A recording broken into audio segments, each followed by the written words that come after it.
because it hit a lot of really, really important points. Like, no, because I'm depending on Grey's Anatomy. People, yeah, there was a shooting. People definitely did assault healthcare workers in Grey's Anatomy. But the way that the show hit almost every single point that that healthcare workers have been trying to scream out about, and did so tactfully. Like, her getting punched, that scene where she got punched in the face, my jaw dropped. I mean, I didn't get punched in the face. I did not. But I recoiled back from the screen like I did. I felt like I was literally there with her, and I was very sad. I was very sad.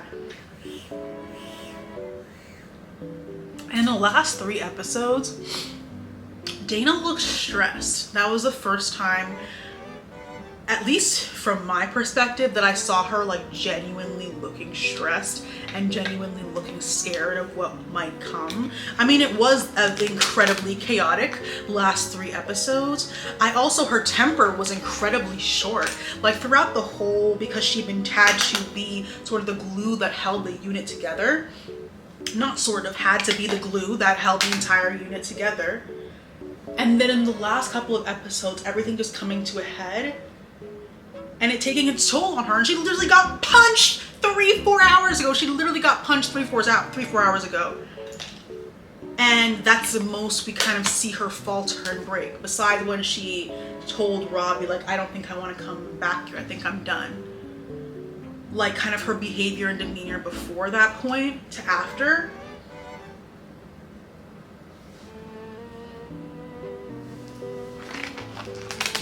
A travesty. But I love her character. I hope she doesn't leave, but she should leave. She should leave. I don't want her to leave, and it seems like they don't want her to leave either, because that unit would fall apart without her, like bust at the seams without her. But that place is not healthy and is not safe under any stretch of the imagination. That man that punched her was a ticking time bomb all day, and now you're rotting in jail. How the turntables. And next up we have Kiara, the social worker. I love her locks. Love her. Lovely person. Funny person. Bad job. Bless her heart. Bless her heart. Because I feel like I don't know if it said how long she'd been there, but it seemed like she'd been there a while.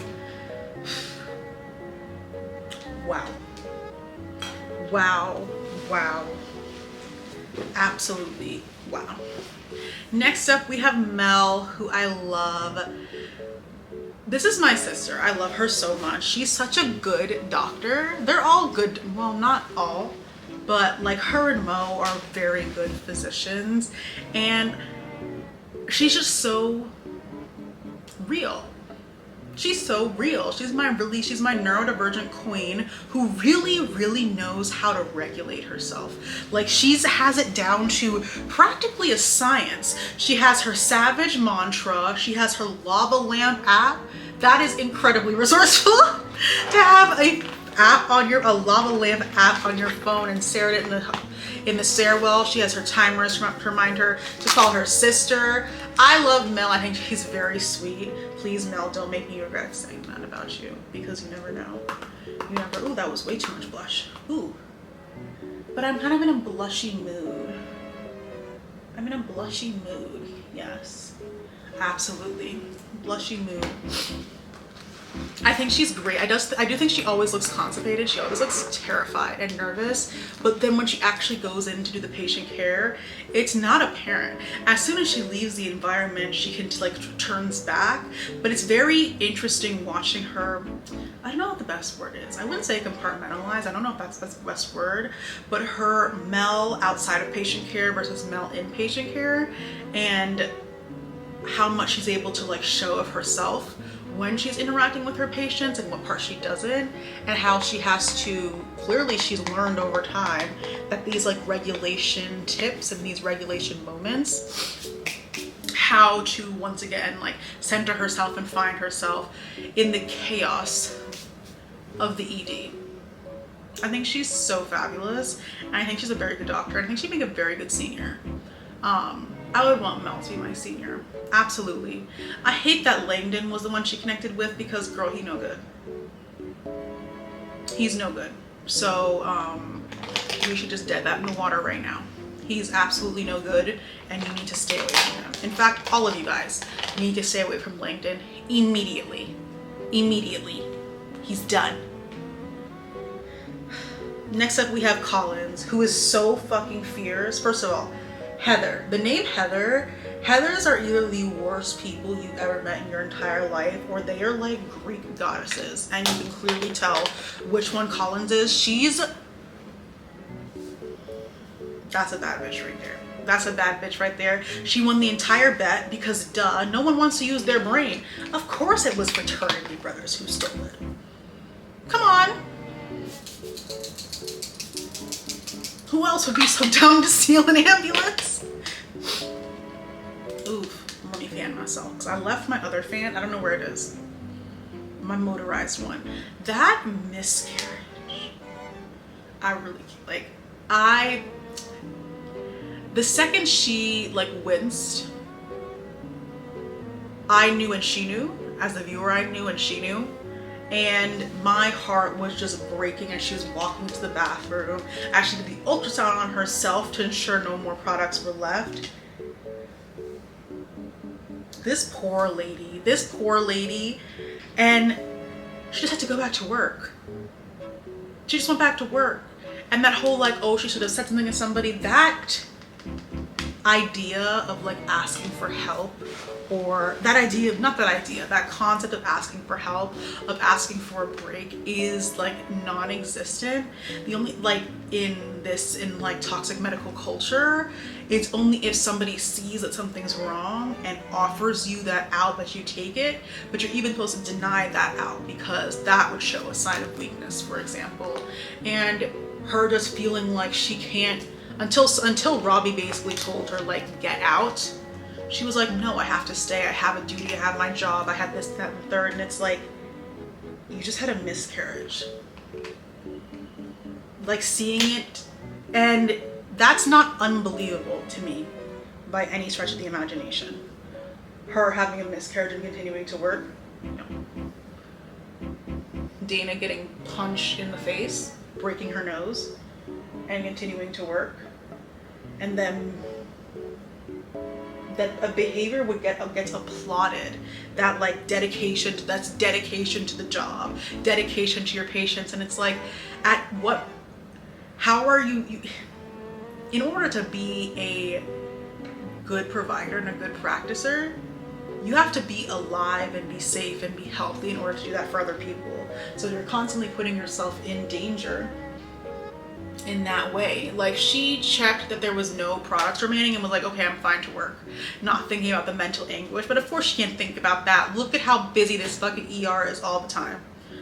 They closed walk-ins for the mass casualty, opened them back up, and the place was completely full in less than 15 minutes. Then with her, the other plot line that happened with her, one of them was the abortion plot line. I did agree with Dr. Robbie completely that they could, I understood what he was saying, but I also think, like, Dr. Robbie thinks very, like, me, very frequently, and he really didn't take any time to consider the fact that Dr. Collins's license is on the line, and she doesn't have the seniority, the whiteness, the manness of it all that you have, or that Langdon has, for example, and something like that could stop her career right before it's about to begin. And so I think it ending up the way that it did with Dr. Robbins, not Dr. Robbins for sure, Dr. Robbie taking the ownership and responsibility of that patient was the only logical conclusion to come to. I think he could have, instead of yelling at her, could have figured that out a little bit sooner. But Dr. Robbie has issues with figuring things out and thinking about things for too long. I also think that whole conversation really pissed me off, like the back and forth with the patient, because I'm like, we're wasting time. We're wasting time, because when the daughter was like, I left my alarm clock at home, I was like, oh, so this is not your mother. And I was like, oh God, here we go. Move it quickly, move it quickly. I know for television purposes they had to move it slowly for the big dramatic reveal, but my heart was shaking.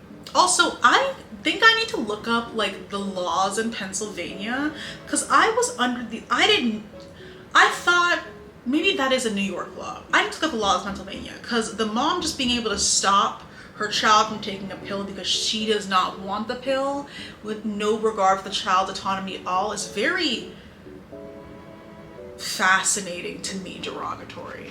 Like, that's a really interesting concept, and I'm not sure I'm following any of it at all.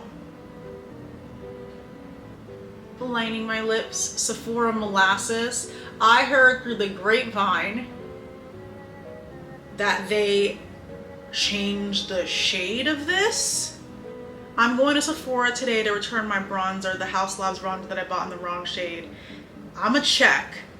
Please don't tell me y'all got rid of this color or change it, because what I saw, it looked lighter. I don't have time for that. It's a gorgeous, gorgeous brown lip liner. I'm gonna go check today. If I see it, I'm gonna burst out crying in the middle of that Sephora. I don't think they want that. I really don't think, I really, really, really do not think they want that for themselves. And the Fenty Beauty lip oil, which is freaking amazing. So next up,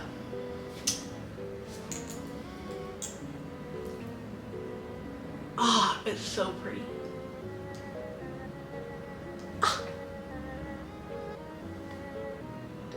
Yeah, this is their best lip product. By far, best lip product. Next up, we have Langdon. Annoying and dumb. I think he was always screaming at Santos, like, while, I don't even have to do the disclaimer of like, while Santos was annoying, blah, blah, blah. It doesn't fucking matter. Santos could have been the most annoying intern in the entire world. It still does not give him a right to scream at her whenever he gets a chance. Like, she was clocking her tea and you were scared. That's why. That gift he gave to Mel, it was clear that he like saw the neurodivergency in her and like perhaps has some sort of like past relationship related to that, and like saw that in Mel, because I'm like, that was really nice, but it also doesn't mean anything if you're very, very nice to this one resident and you're very, very mean to this other resident, and they're both people that you're supposed to be able to teach. There are ways to tell Santos that she's wrong and be like, you're doing all this, like this is going to harm the patient, you're over. And there other providers on this show have told Santos that she was dead wrong in much more tactful ways than Langdon ever did or could in his entire life. So annoying and dumb.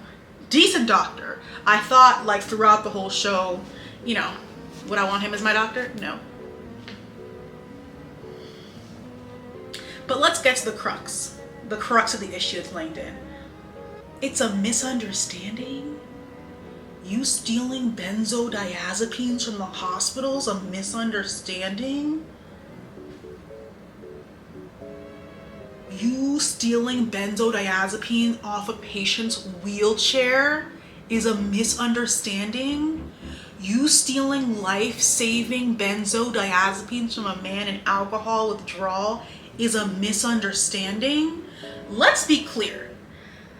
Dr. Robbie allowing Dr. Langdon to come back, not even allowing, not say, like him finishing that shift, him being sent home and coming back when there was a mass casualty and staying there and finishing that shift was gracious as hell.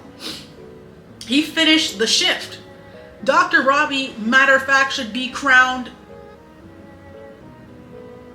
the healer of the world for how gracious he was to allow you to finish that shift. They didn't need the people. It was a mass casualty event. At the end of the day, they needed the help. And Langdon was correct in coming back. The least he could do is come back and help out his colleagues.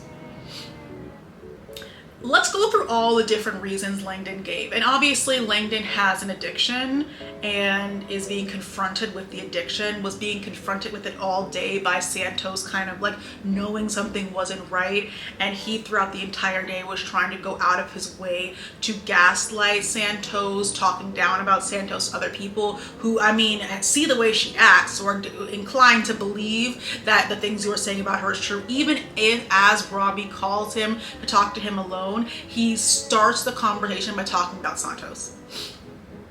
You know that something is wrong. Robbie wants to speak to you alone, and he bursts into the whatever room they were in talking about, oh, this is because what Santos told you. Robbie didn't even mention Santos. He didn't even mention her. You mentioned her because you've been obsessed with her all day, because she has been obsessed with you for good reason. That's the thing. Santos isn't, you're both annoying, but Santos is right. Tragedy.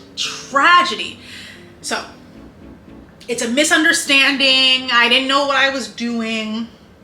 I didn't understand the consequences to this. I didn't think this is a big a deal. He used really every reason somebody backed into a corner would do. But I also like to point out that Dr. Langdon is a white man. So he's doing what people backed into a corner with his like him would do.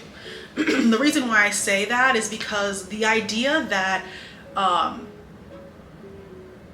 I steal benzodiazepines off a patient's back and not get dragged out by security and put in prison immediately, the chance of that not happening is incredibly slim.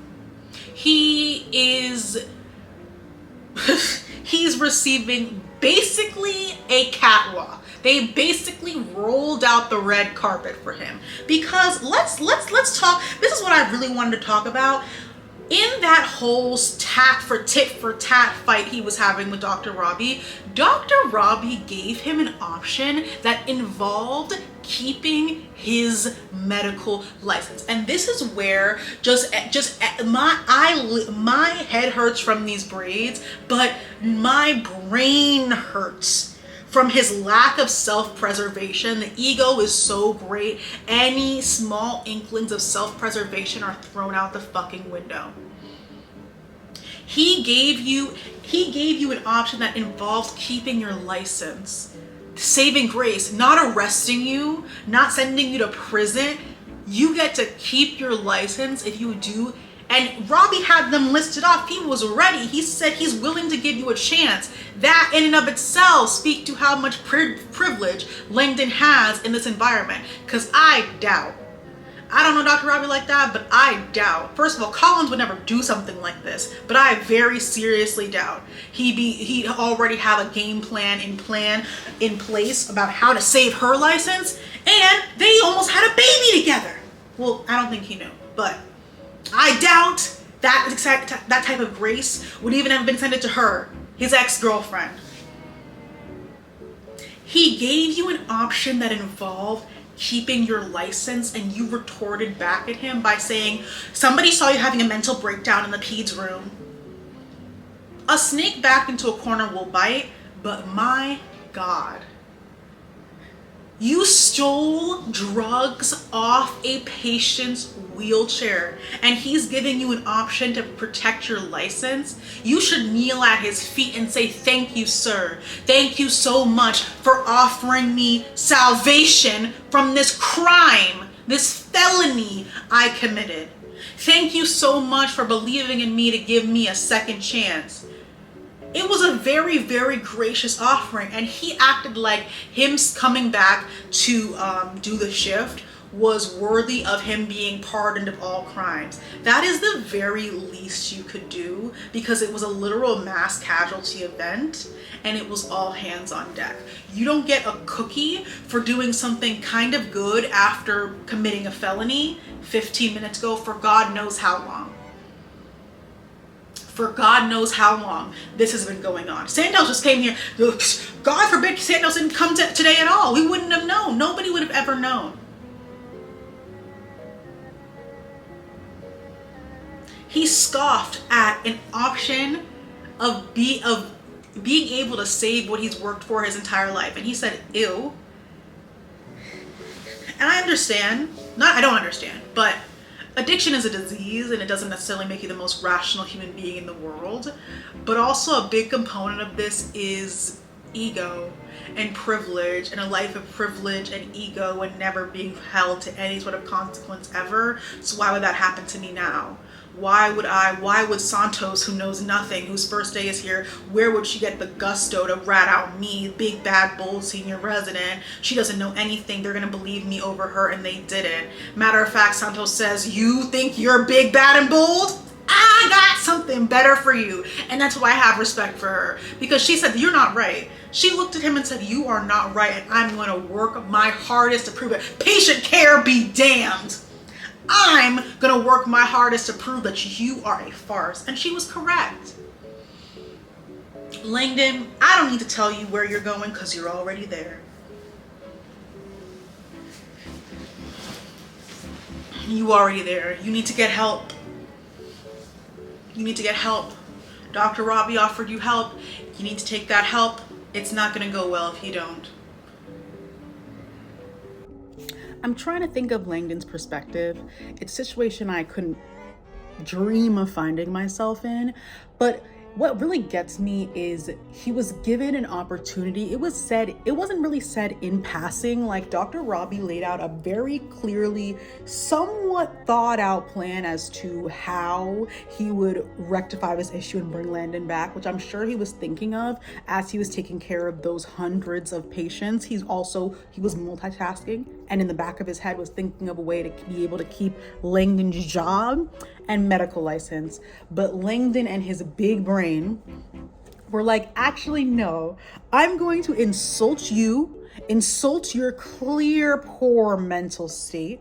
I'm going to insinuate that you're the liar, and I'm just going to bite back as hard and as fast as I can because I cannot believe that I've gotten caught. I'm trying to put myself, in his shoes, and I can't. That's reality snapping me back to the fact that if that had happened to me, I would have been dragged out in handcuffs with the SWAT. SWAT would have come together to drag me out in handcuffs. See, that's my praying grandmother saying, that's crazy. What?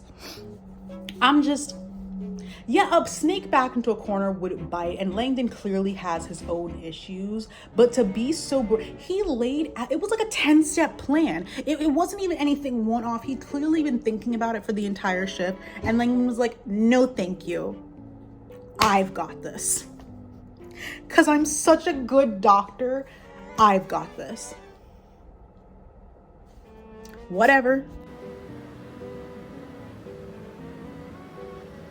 And he was gaslighting Santos hard. He said, no, you just can't open the vial. You just can't open the vial. And I was like, oh, that's possible. Maybe she just can't open the vial from jump. And she was right. Wow. Next up, I have McKay. I think she's hilarious.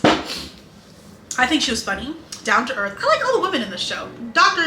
Garcia and I don't know about her, but I don't know about her. Santos, I have respect for, and I love Mel, and I love Collins, and I love Mo. So there we go. McKay's also funny. Her calling the police in that incel, she did nothing wrong. Matter of fact, Robbie should be reported for not doing it sooner. They all thought that young man could have done the shooting, and that is what happens when you make threats of violence against people. When you make threats of violence against people, there are consequences to those actions. I thought she did the absolute right. Robbie was talking about, let's give the incel a break. We don't want the incel's life to be ruined. He made a direct threat against how many girls in his class. We don't care about their lives. We don't care about their safety whatsoever. McKay did the right thing, and matter of fact, she should do it again.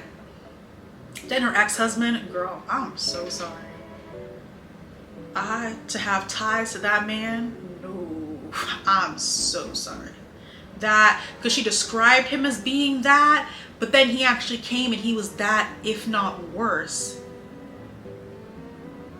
I'm so sorry. And then that bonus mom shirt and the whole like, I'm gonna take your child away because of no reason.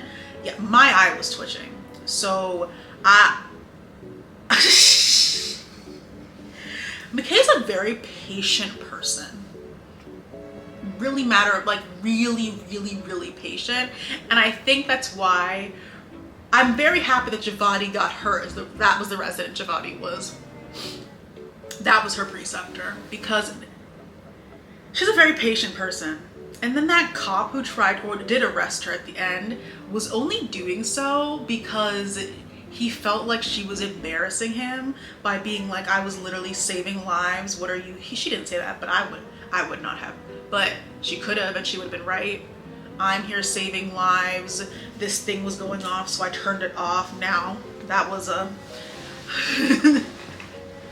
that was definitely a choice to make, and again, a result that would have ended very, very differently if it wasn't somebody like McKay, who had disarmed their monitoring device. But alas, the cop who arrested her definitely was giving like, oh, you're embarrassing me, I need to show some sort of authority, because he definitely could have just been like, just come with me. But you know, can never just do that, because why would you be graceful? Why would you have tact or anything at all? Why would you listen to anybody when you're trying to detain them?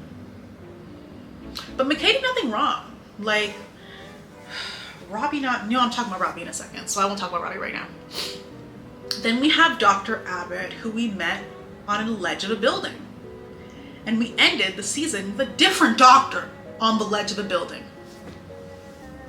When I say every form of mental illness was displayed on this show, and it is accurate, I have nothing for Dr. Abbott. He's walking around donating blood. He has like Dora's backpack, the Mickey Mouse couture. He has everything on his person. I have no words for him. I have a question though. Is he like retired? Semi-retired? Because he doesn't suture, and then somebody said something like, oh, are you back? And he's like, so what does that mean? What happened to him? He's very puzzling to me, and I don't know where I know this man from, the actor. I know him from somewhere. It's probably SVU. I think it's SVU, because he was playing some nefarious person, and I feel like it was SVU, but I'm not positive. But I have no thoughts on him. I just don't think you should have sold Santos. She did a good job, because that's how that personality keeps going, keeps developing, thrives even, because she didn't hear anything you said before. You said good job. Once you said good job, all of this was null and void. She's gonna do it again. Matter of fact, she's gonna try to do 3 robotic procedures in the next shift. 3, because all she heard was good job.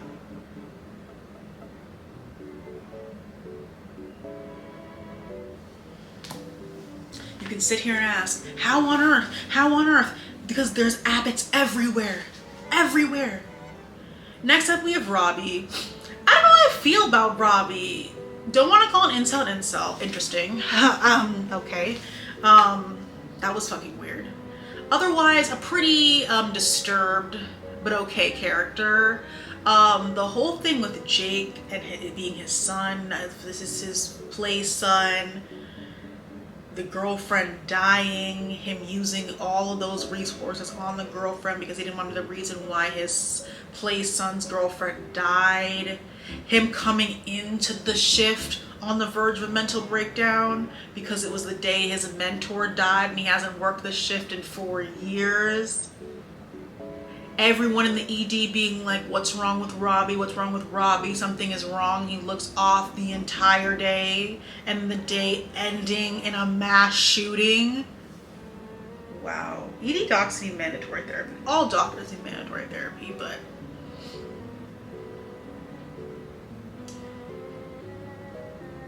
wow. And him sobbing and breaking down in front of Whitaker, that was very interesting. Whitaker being the only person to see Robbie's shield completely crumble, because it was cracking the whole day. He was doing things that, according to them in the show, he doesn't do normally. He was acting out of character and reacting to people really harshly and doing things like that he wouldn't normally do, and for Whitaker to be the one who's there as it fully tumbles, and Whitaker clearly not knowing what to do but doing the best that he can,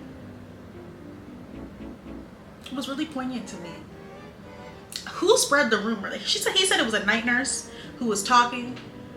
Who, you see somebody who's been on the verge of a breakdown all day crying in a room and you're like, gossip! You nasty for that. And then after he finishes having a breakdown, running through the ED, barreling even the ED, to find Whitaker, acting like there was people who were gonna jump out of the woodwork saying, you cry, I saw you cry, she ain't no diva. That's what he thought people were gonna do to him the whole time. And for valid reason. What do you mean the ED attending is in the back crying? What do you mean? The man was on a breakdown, verge of a breakdown the entire day. He should have sobbed the second he came in.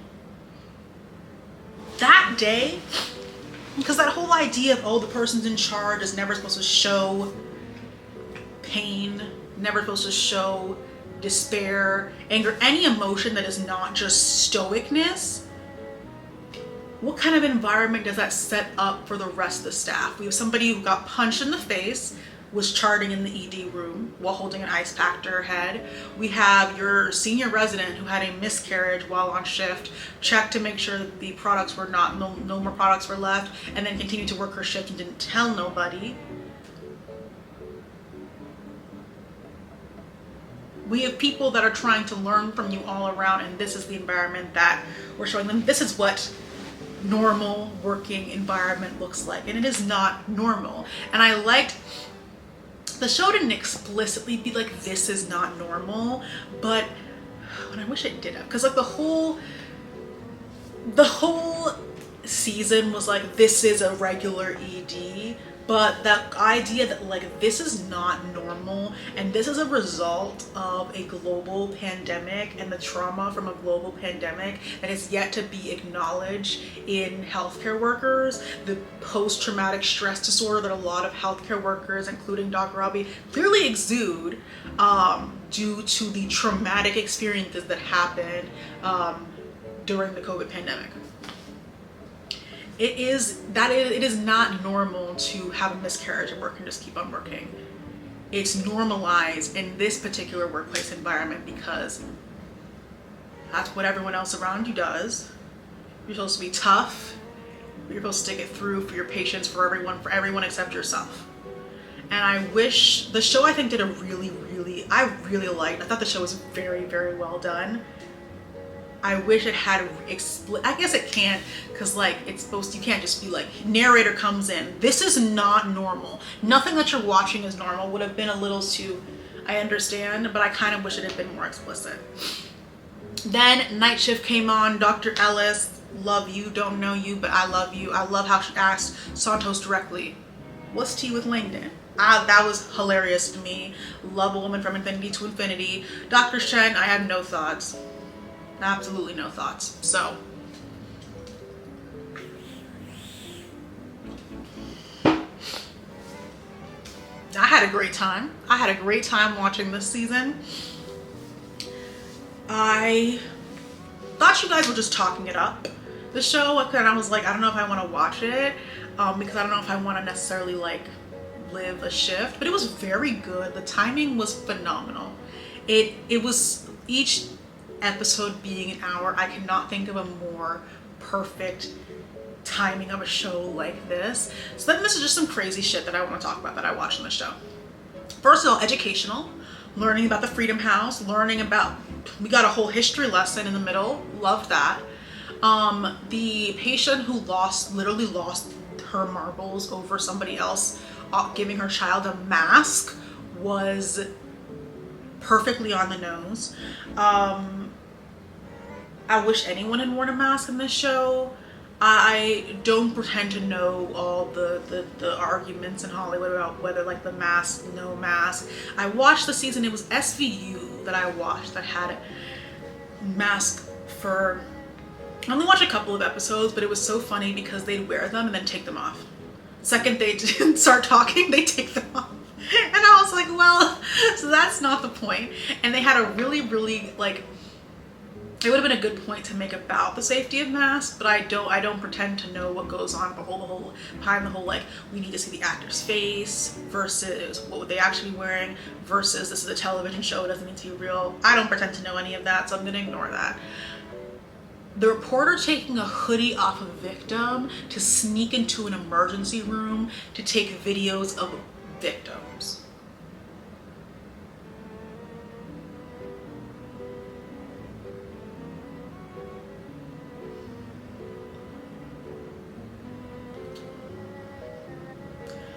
I don't know what to say to that at all.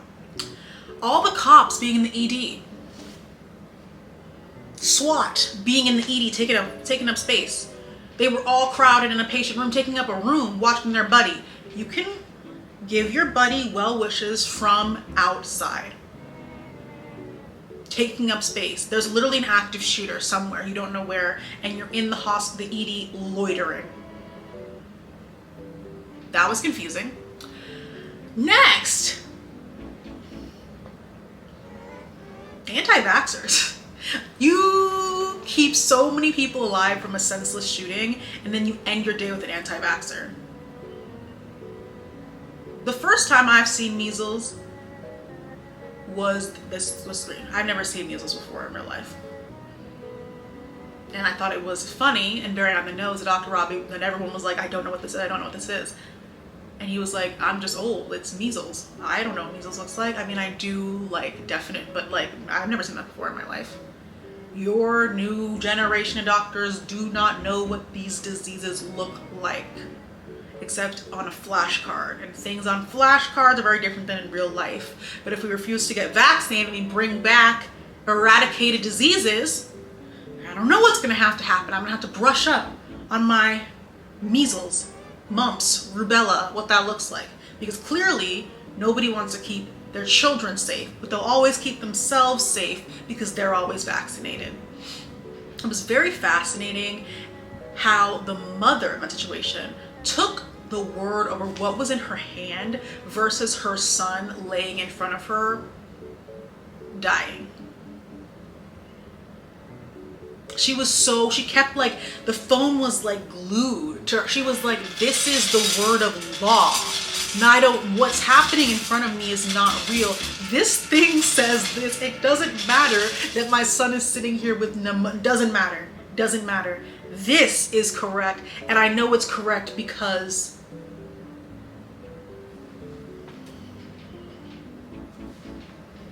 you just kept people alive from mass shooting. Now you have to explain to somebody that their choice not to get a vaccine is the reason why their son is laying down intubated, sick as hell. And she's arguing with you about her right to keep her son sick and not find out how to treat the sickness. And of course, you have the right to refuse anything you want. Like, you have that, you can do whatever you want. Everyone can do whatever they want. Nobody's technically stopping you, but what is technically stopping you is you passing on this disease to everyone around you, and you putting your kids in danger. That mom and that dad are not gonna get measles. It was a ping-ponging around all their kids. Those parents are never gonna get it because they are vaccinated, guaranteed. Nothing happened to y'all though. How interesting. And both attendings ending their shifts on the ledge. On a ledge, literally on a ledge. And that was one day, one 14-hour shift. And the night attending the night before and the day attending ended it on the same ledge. I really think this is I do think this is a show that healthcare workers should watch. There is a desperate,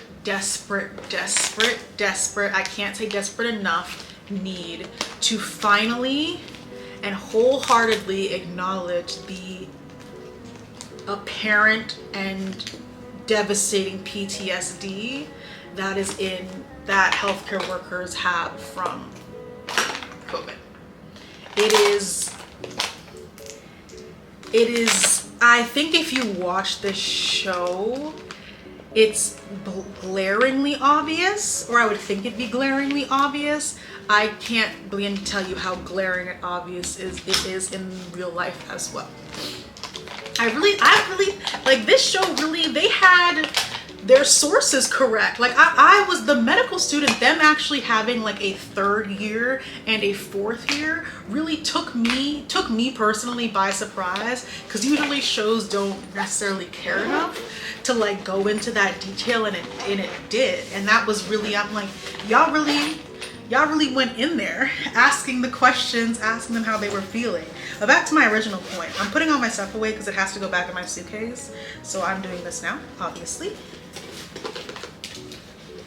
I just hope it's us, because I don't know if you could get an ED doc to watch that, because why would you watch something that is your everyday life? But I'm like, if this could be a start to having the conversations about PTSD in the healthcare space, I'd love that.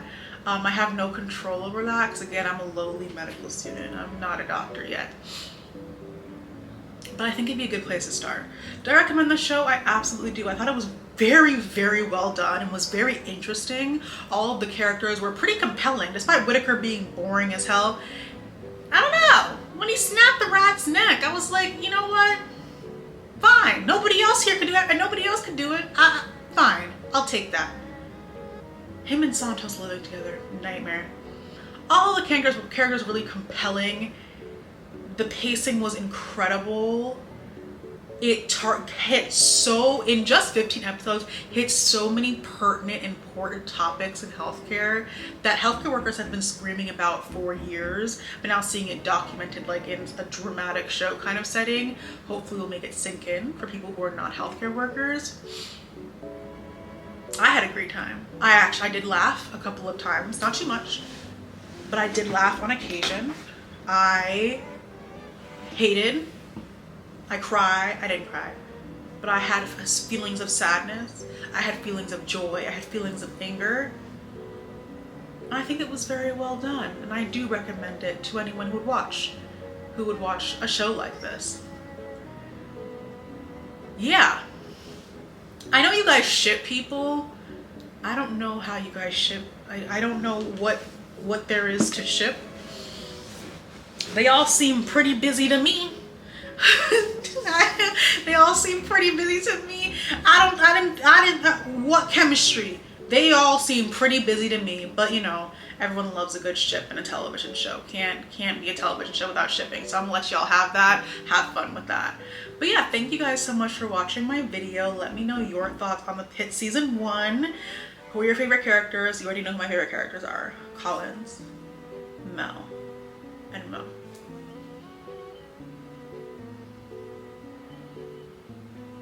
Duh.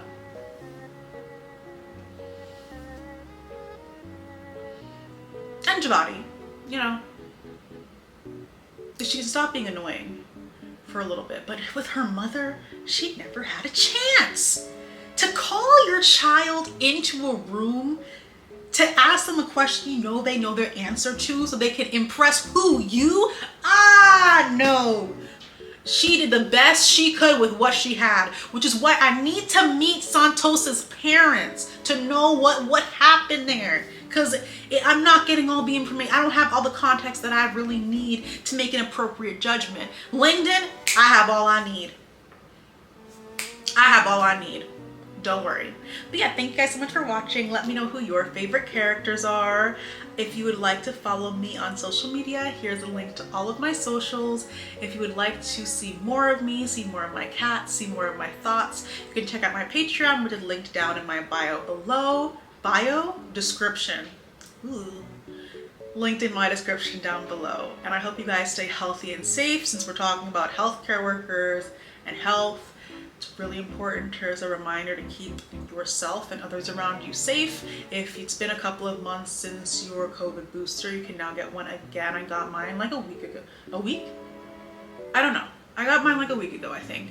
You can also always put your mask back on if you took it off, especially in communicable areas like the airport, airplane, grocery stores, doctor's offices, places where immunocompromised people also would like to go and live their life, but can't if they're constantly under the attack of a illness. So there's that. Thank you for tuning into the pit. I had fun. I'm excited for season 2. I think they're filming it. I hope that's true. I hope I didn't just make that up in my head, but I'm intrigued. No, I did see it's gonna be over July the 4th weekend, which is gonna be batshit. So I'm excited. I think you all should watch the show if you haven't. Well, I don't know why you watched this video if you didn't watch it, but you should watch it in case you did do that. And yeah, thank you guys so very much for watching, and I will see you guys in my next video. Bye bye.